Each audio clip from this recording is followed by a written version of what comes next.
Expelled as a teen due to fabricated lies. Now, my parents demand my wealth. At 28 years old, I have carved out my own success, but my journey has been anything but easy. I have a twin brother, yet our upbringings couldn't have been more different.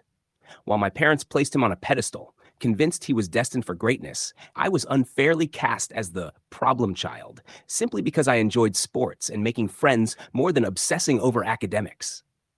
From childhood, the blatant favoritism was undeniable. My brother was thrown lavish birthday celebrations, while I was a mere afterthought. He hosted countless sleepovers, yet I wasn't even permitted to bring a friend home. My only source of comfort was my grandmother, who would sneak me chocolates and occasionally slip me a few dollars to brighten my day. As time passed, this favoritism morphed into outright emotional mistreatment. My parents belittled my grades, mocked my interests, and dismissed my achievements. Despite excelling in sports, they forbade me from joining extracurricular activities, insisting I focus solely on academics like my brother. The unfairness was suffocating, but the worst was yet to come. During my sophomore year, I was harshly punished, this time for the crime of having Snapchat on my phone. Like any other teenager, I used the app to stay in touch with friends, but my parents viewed it as a betrayal. In a fit of rage, they ransacked my room, ripped my door from its hinges, and declared that I no longer deserved privacy. Rather than support me, my twin brother used the chaos to his advantage. With my parents always assuming the worst about me, he realized he could manipulate the situation for his own gain. He began crafting elaborate lies, shifting blame onto me whenever he got into trouble. If he stole something, he'd pin it on me, knowing my parents would believe him without question. At school, he humiliated me, mocking my looks and spreading malicious rumors.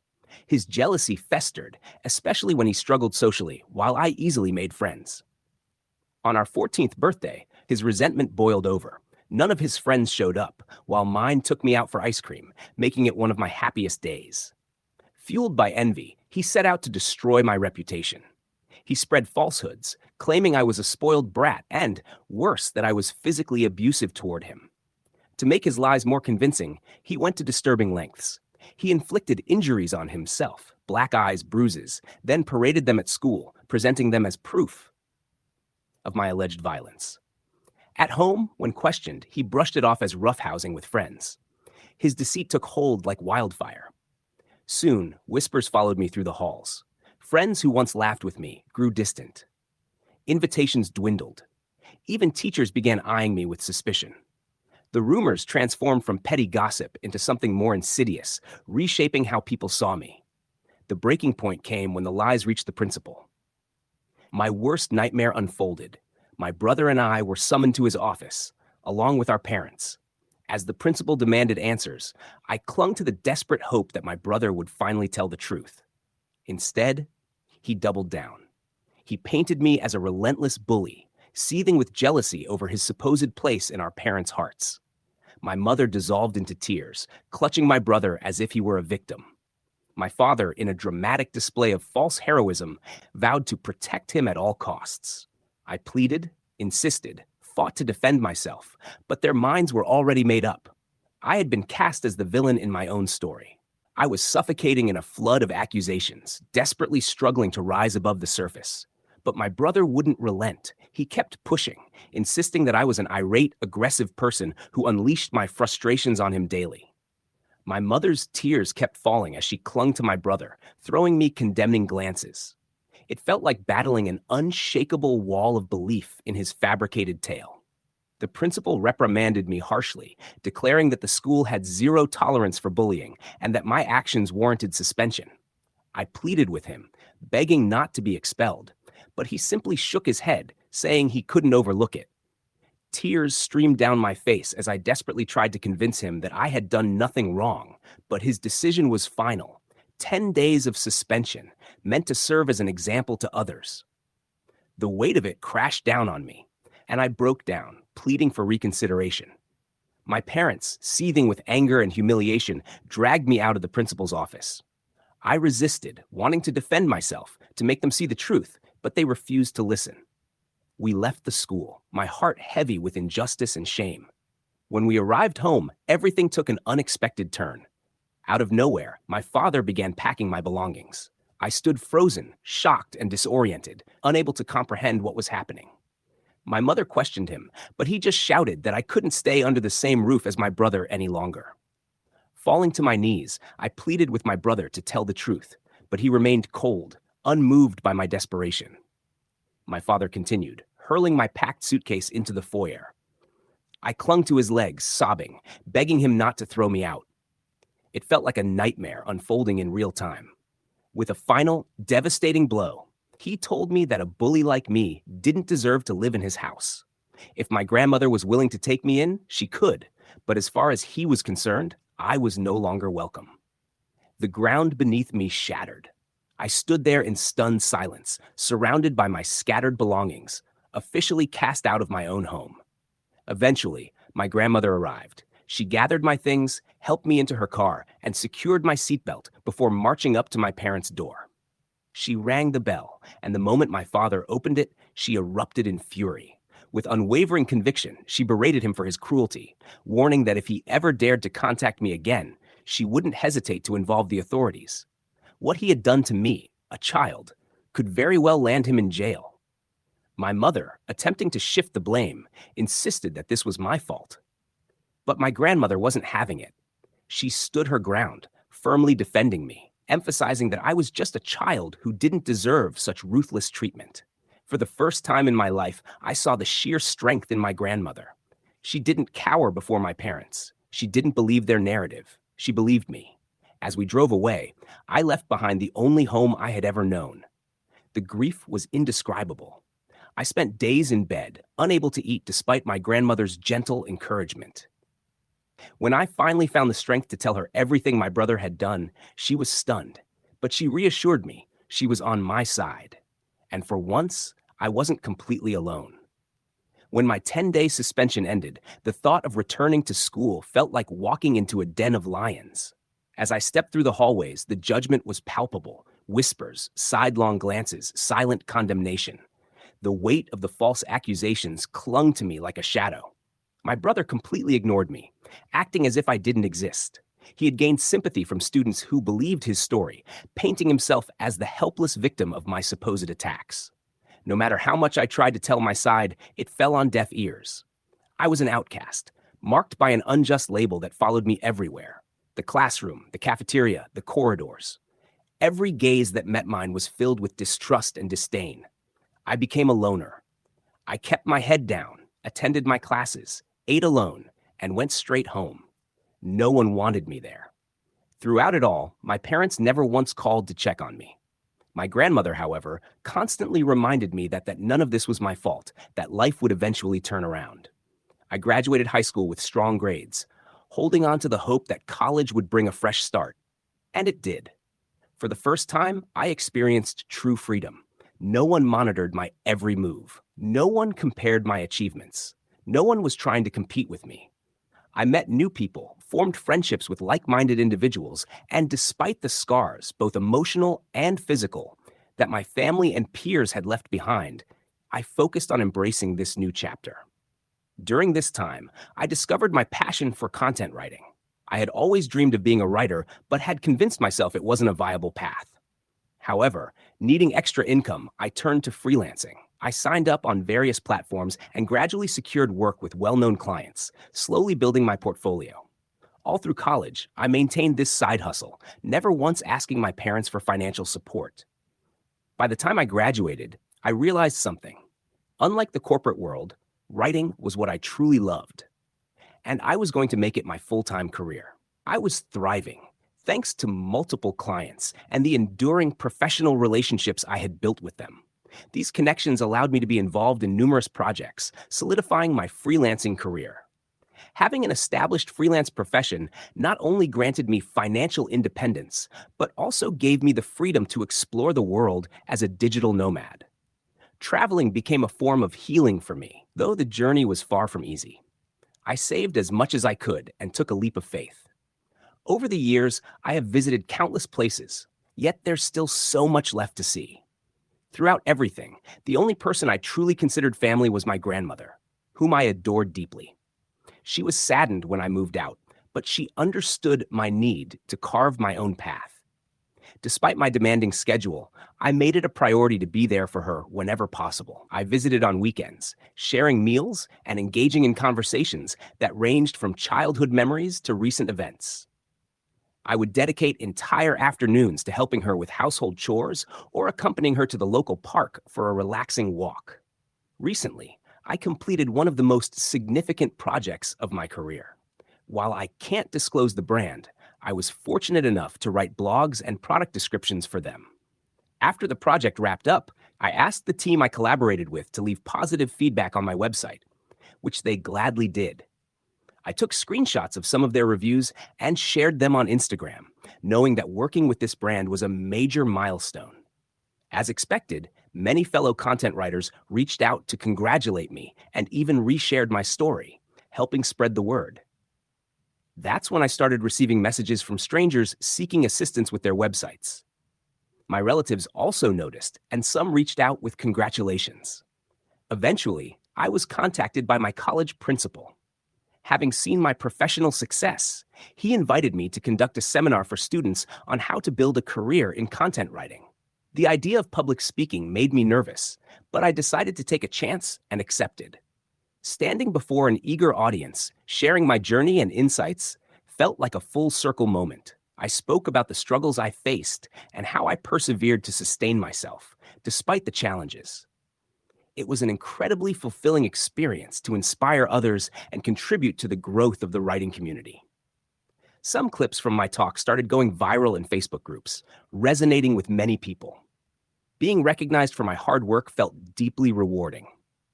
Last week, I was invited to speak on a local news channel about the advantages of content writing. They wanted me to share my journey and insights with their audience. While I was slightly nervous, I was also excited for the opportunity. During the interview, I discussed my experiences, the power of client reviews, and how a simple appreciation post could unlock incredible opportunities. Reaching a wider audience and inspiring others in the field was both humbling and exhilarating. When the interview aired, I proudly shared clips on Instagram. This was how my extended family and cousins started discovering my professional success. You see, my parents never spoke about me to anyone, so they had no idea that I was collaborating with well-known brands and getting invited to television interviews. Word quickly spread within the family, and I suspect my TV appearance finally reached my parents as well. A few days later, I was working on another project with my phone on silent. When I finished and checked my notifications, I was stunned. 6 missed calls from my mother. Seeing her name after all these years was shocking. I hesitated, but eventually called her back. She answered immediately. Concerned, I asked if everything was all right. To my surprise, she began congratulating me. My father, likely sitting beside her, joined the conversation, asking about my life and well-being. I responded without much thought, but it didn't strike me as odd until they started inquiring about my income. I told them that was none of their concern. My father responded, saying that since we were family, I shouldn't feel uncomfortable sharing my earnings. I simply stated that I was doing well financially. That's when my mother started talking about how difficult their lives had become. I immediately grew suspicious. Mom, we're retired now, and we've been wanting to renovate the house for a while. It's in bad shape, but we have no savings left. Okay, Mom, seeing your success has given us hope. After watching your TV interview today, we thought maybe you could help us by covering the renovation costs. After all, we're family. You shouldn't hesitate to share some of your earnings with us. We really need your help. Are you kidding me? You're asking me for money after ignoring me for years? I don't know why you suddenly decided to reach out, and while I appreciate the congratulations, I'm not going to support you financially. At this, my mother accused me of being ungrateful, insisting that as their child, it was my responsibility to support them. My father added that as my parents, they deserved to be taken care of, and this was the least I could do for them. I was beyond furious. Instead of wasting my breath arguing, an idea struck me. I decided to teach them a lesson they would never forget. I told them I would consider helping them, but only under one condition. My father, intrigued, asked what it was. Without hesitation, I stated my demand. If they wanted my assistance, they had to publicly admit, before family and friends, that my brother was the mastermind behind the lies that had destroyed my reputation. I wanted them to humiliate him just as they had humiliated me, believing his manipulations without question. I wanted them to take accountability for their actions and acknowledge the pain they had caused. Hearing this, my father immediately questioned the necessity of such a public confession. My mother insisted that there was no need for all this, that we could have a private discussion instead. But I stood firm. My condition was non-negotiable, a prerequisite for any financial support they expected from me. As the tension escalated, my father raised his voice, demanding respect as my parent and emphasizing that it was my duty to help my family in times of need. My mother, in one final attempt, pleaded with me to do the right thing, reminding me of the years they had spent raising me. I couldn't help but notice the irony in their sudden plea. I reminded them of the past, the fact that they had cast me out, and that it was my grandmother who had raised me, not them. Their agitation grew, but I stood my ground, making it clear that if they wished to reconnect with me and seek financial support, the truth had to be acknowledged publicly, and my brother had to be held accountable for his actions. Since that conversation, my parents have been relentlessly calling me, but I continue to ignore their attempts. I'm beginning to regret ever reaching out to them in the first place. I can't help but wonder, would I truly be in the wrong if I refused to help them at all? Update 1. The past week has been an emotional whirlwind since I last shared my story. The overwhelming support and encouragement from everyone have been deeply touching. It's reassuring to know that I'm not alone in this. I'm relieved that most people agree I have no obligation to reconnect with my parents or offer them any help after everything they put me through.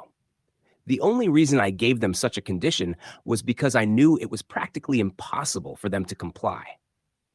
I'm well aware of how much they adore my brother, and even if they finally realized he deceived them, they would never subject him to what they put me through. Today, my brother sent me a cruel text after my parents tried, once again, to contact me, and I refused to answer. Here's what he wrote.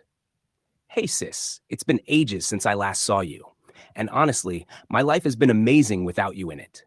I heard mom and dad reached out, and you gave them some ridiculous ultimatum.